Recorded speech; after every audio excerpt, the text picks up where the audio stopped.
Documenting Your Artwork Part 2 with John Deal. Now that we've got our images taken, I've got them here in our folder, and you can see that we've got a range as I went through different auto white balance options that we had in the camera. So we've got our first, second, third.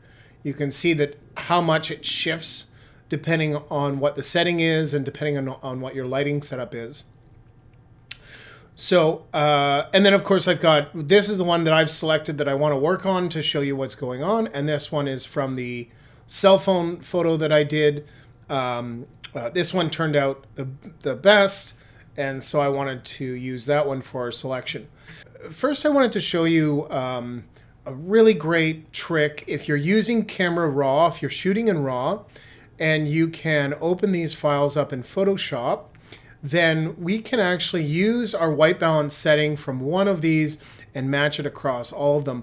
So that's really handy if you're shooting many different images and perhaps your lights change a little bit. You can use one and synchronize it with the others. So let's go into Photoshop. I had to do a little changes with my preferences to make sure that this worked. And in specific, what I was finding was that when I was opening it, and I didn't have this before when I was using earlier versions of Photoshop, but I guess, things change. But in our general, what I had to do is to disable that home screen that comes up initially, because I was only getting one raw file opening at a time. And in order to synchronize across several files, I need to have more than one. Just in case you're experiencing that issue, just click this to disable the home screen. Okay. So we're going to open those files. I'll go up to open. And we'll select this 1, 2, 3, 4, and 5.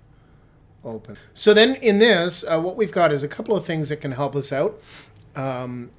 With just our image as it is, you can actually just click on this white balance tool, select an area, and it should give you a reasonably decent white balance shift, which that did. If we try that in this one, not so bad, not so bad.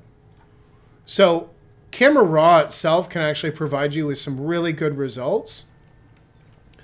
I'm going to just go ahead and undo those changes that I made because I want to show you this one that I discovered that I thought was pretty good. So in our image with our gray card, if we select our gray card, we're going to make a correction to that image itself. What I can then do is select all of these images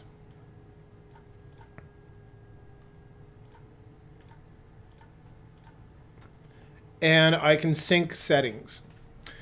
That'll give me an opportunity to sync all of these settings if I want to, or just white balance. So what I'll do for now is I'm just going to sync the white balance. And you can see on the side here in our film strip, each image looks almost identical to each other. And if we click on them, they're all relatively the same color value. So that, for us, I think is really a great option. It means that you can be working with several different files and you can duplicate the results from one of them across several of them. Of course, you can come in here and we can do an auto exposure on this here. And if you like that, then great. If not, you can fiddle with the exposure yourself. However you like, you can bring up the exposure a bit. I know that this image was a little bit dull, a little bit underexposed. We can change our highlights so we don't have any blowouts. Maybe bring up our exposure a bit more. Shift our whites a bit. You can go through and play with this as much as you feel you need to and get to a place where you are happy. Okay. One of the other things I'd show you here as well is that there is this lens correction option. I'm noticing that there is a small amount of lens distortion going on in this on the sides here. So I'm going to enable profile corrections. That actually, because I'm shooting with RAW, what that does is it takes the actual profile of the camera and the lens, and it applies a correction to the image itself. And once we're satisfied with that, of course, you can open the image into Photoshop, and that'll provide us with the opportunity to do some further editing to get this into the shape we want it to be. But I did want to show you another little trick that you can use to kind of match different files. So I've got an earlier file up here, and then I have one that has a warmer hue, and then of course a cooler hue. So what I can do with this is once I've done that, I'll come in here and I'll add my levels adjustment layer. And what I'm going to do is I've got my gray card in my field here, and just to make sure that my colors are correct, I'm going to select the gray point dropper, and while I'm hovered over here, I'm going to click to select that one. You can see there's not a lot of change in that, and that's because, quite frankly, the image itself was well balanced. We can also do that with our curves, so you can bring in another curve, another adjustment layer, and do it with curves. Click on that layer. And you can also do it with your exposure. And here's our gray point, and click on our exposure. Now you can mess with these values as much as you want, as we did earlier. If you want to increase the exposure, you can do so. And change your curve layers if you'd like. I have this set, by the way, you'll see it in a minute, where it starts to show me where the blowout is. So if it's getting way too overexposed, it's going to start to show me. Okay, and you can do that with this little settings box up here to show clipping for black and white points. Once you've got your settings finalized and you're happy with how everything looks, what you can do from that point is you can actually go to your other files, and now this is not a correctable action, so if you go into your other files and if you want to protect this at this point, you need to actually make a copy, because this is not a reversible process. This is it's not an adjustment layer. We're actually adjusting the image. So if we go into image and we go to adjustments, then we can actually go to match color. And once we've selected match color, we can go to source. And if we select the image that we were adjusting, which is 9416, that will give us the same values that we had in this here. Okay, at least the colors are matched. So then we can come in and we can add a levels adjustment, and then we can boost our exposure if we like. Click auto if you want to try that out. And another way to deal with lens correction, so while we've got this one open, we can just kind of, I'll go in and do my curves and my exposure again. The curves are pretty good though. I don't think I need to mess with that too much. So we'll leave it there. I might, you can fiddle around, bring your midtones up if you want. I might just do that. Not too much. Looks pretty good. So while you're working here, what you can also do is, if you do have an issue with your with some distortion going on here, if we go up to filter, we can click on lens correction. And it already knows what we've got. We've got a Canon 6D, and my lens was so we've got our Canon 6D selected. Lens model is the 24-105. Let's just scroll down, and here we are. And I think that's done a pretty decent job correcting. Image is a little too bright, so let's move that back down.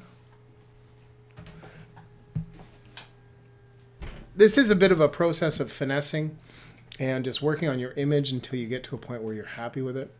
So now that I've got my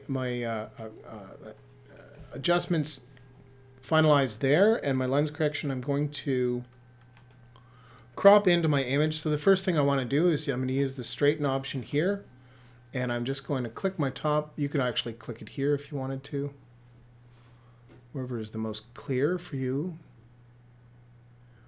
easiest to read. Okay. And then we want to crop in. Now, this is a big question for you if you want to decide on how much you want to crop. You can crop tight onto just the frame itself. I can see there's a little bit more distortion here just in the image, and it's probably because we were just a little bit off center. So what I want to do is I'm going to grab a ruler. I'll put a ruler over on this side, a ruler on the top. And we're going to use these guides to help us correct our canvas. We were a little bit off center, and so I think we got a little bit of distortion because it tapers up to the top of the image. So just holding down my control key, I'm going to, you can see that when I'm on the corner here, I've got my black arrow. If I hit my control key, it goes to a white arrow. That means that I'm only going to be selecting this corner. I'm just going to pull that out a little bit.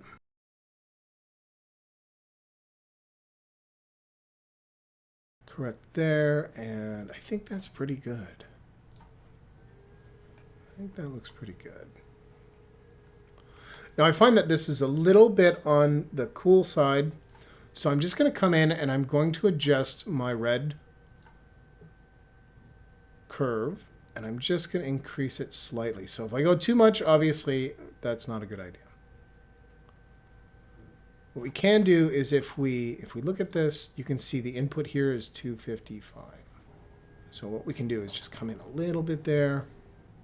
Maybe that's too much. It's very subtle. I don't know if you can even see it, but it's just warmed up a little bit, and I'm quite happy with that. So what you could do if you want, if you don't want to have the if you don't want to have it, if you don't want to show the shadows, so what you could do is if you don't want to show the shadows on the sides here, then you can certainly crop in on the entire image. And now that we've got those guides set up, it's quite easy to do. And we're cropped right in on it. But this is a bit of a, because this is such a white image, I feel like it's good to have those shadows. I think it tells the story of the piece better than if we don't. And so I'm going to leave it just there. And we can just remove our guides. Okay. Now, you notice it's not too bright, and it's not too cool, and it's not too hot. We don't have any blowouts. And a blowout would look like, if I can show you, if we came here, we're losing a lot of definition there. That's completely blown out. So it's up to your comfort level. If you want it a little brighter, you can do so. If you want to change your color balance, just be sure when you're doing any of this that you're using adjustment layers. And you can either apply those using this adjustment layers window, or in this the bottom of your layers tab, you can click on the Create New Fill or Adjustment Layer. And in here, we can go in and change any of these values as well. We could change our color balance, what have you.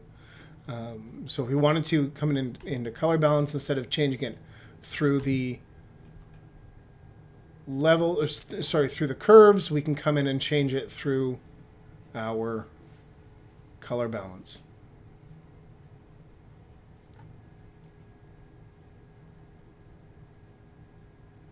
You want to warm it up a bit, bring some more yellow into it. It's up to you.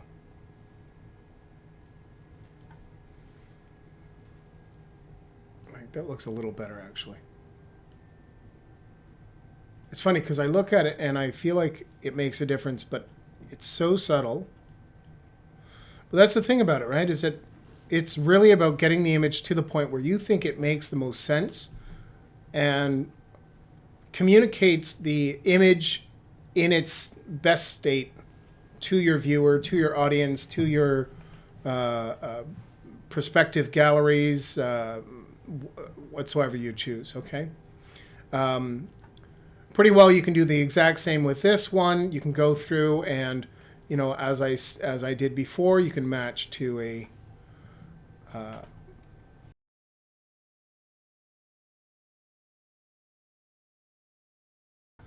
the only trouble with this image then, as we can see, is that we have a gray card in the field.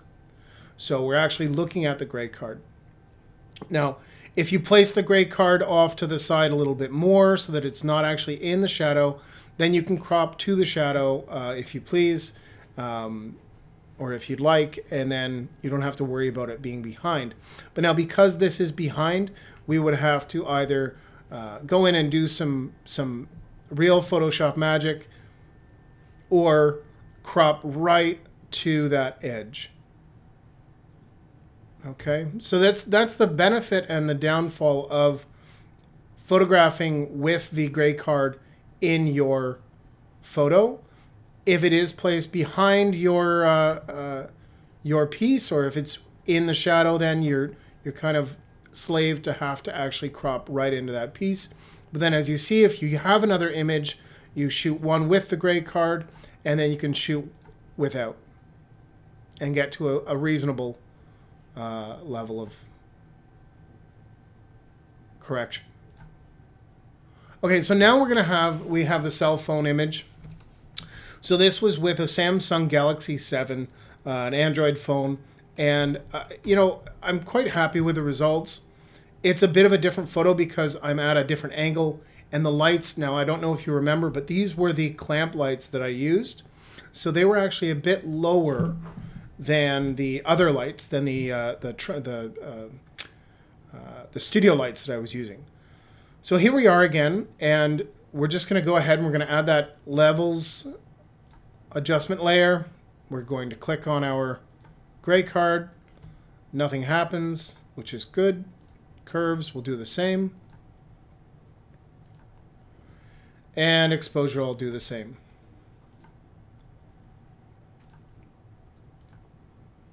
Okay. What I'd like to do then is we'll go in, and I feel like that exposure has brought it down quite a bit. So we're going to bring this up a little more. There. Now, what we need to do is to crop in on that image. We're going to straighten it.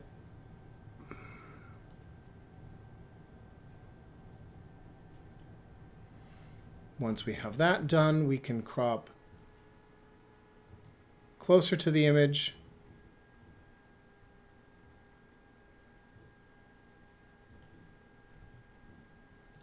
Okay.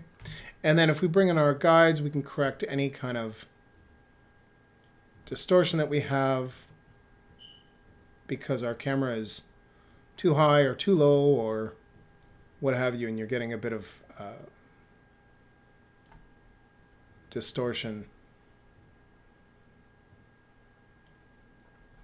Okay, and then we're going to select our layer and using the pressing the V key or going up to our selection tool, the move tool, and then we're going to hold down our control And one of the things is that you'll notice it'll just go kind of wherever you decide, but you can make it lock to one axis. So if you hold shift, if you notice now it's only going out and it's being locked against the x-axis there. So that's good. And then this one, we're going to have to pull it straight right into that corner.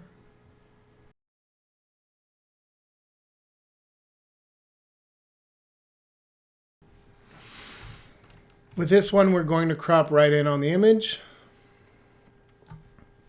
For most of you, this will be fine because your image is colorful and there's a lot going on with it. And there we are. And that's pretty decent, I think. I'm pretty happy with the way that this image came out because it is a cell phone. Now, the S7 is several years old, so I don't expect you to have one of those anymore. The newer your phone, it's likely the camera is that much better.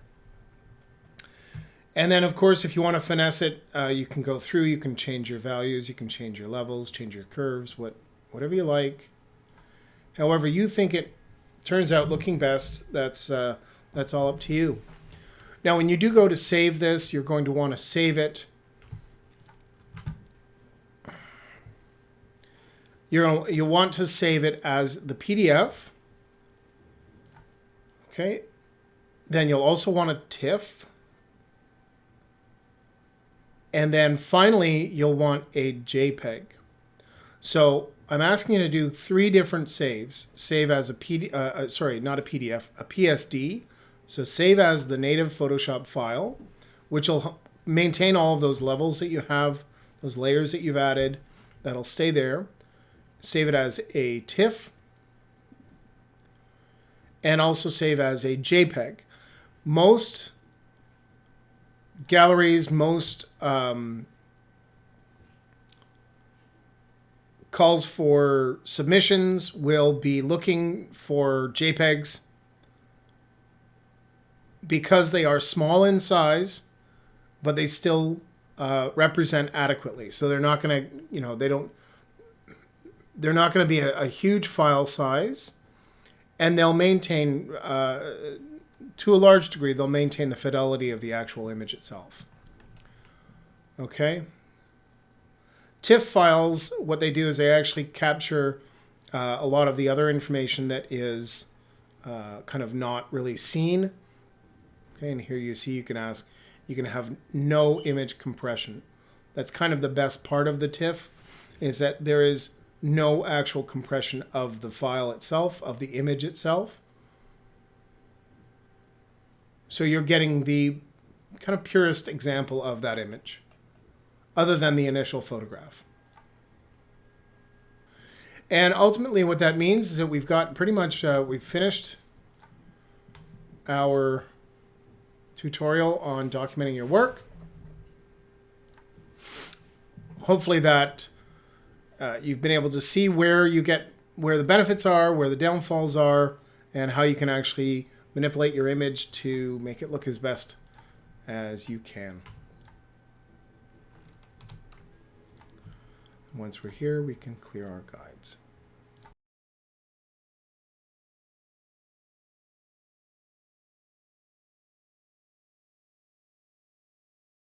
If you want to know more about the technical world of art, like and subscribe.